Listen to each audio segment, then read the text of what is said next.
for a parent is sending their child to school, waiting for them to return, but they do not.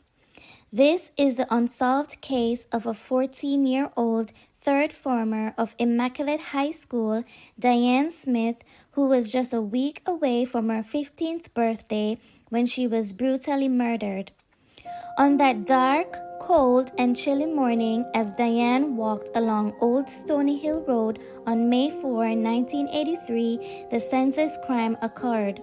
She was raped, stabbed, strangled, and her body dumped in a gully over 4 decades ago, which still captivates Jamaica up to this day. Dennis Shorty Jenkins was arrested and charged with the sexual assault and rape of the minor, but after spending more than 2 years behind bars, Jenkins was found not guilty by a 12-member jury. Rumors abounded that Jenkins had been sent to the U.S. months after his acquittal, only to be murdered and his dismembered body sent back to Jamaica in a barrel.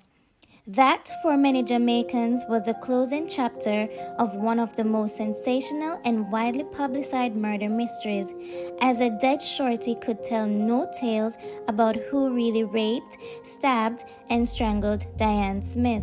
However, in 2003, then Jamaica Observer writer Pat Roxborough Wright found Jenkins and interviewed him, where the then 53-year-old said that he has never held a passport, much more a visa, never left Jamaica, and based on what he told Sunday Observer in 2003, he doesn't have a clue who committed the crime.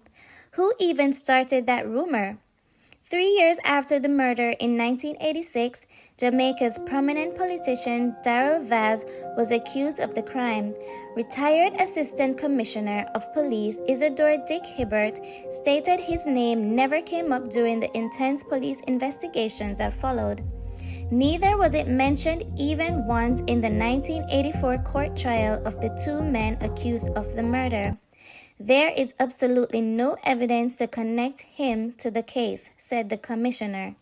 Darrell Vaz broke his silence over 27 years after the murder and addressed the rumors which plagued him through every phase of his life, stating that he was residing and attending school at the Miami-Dade Community College in Florida.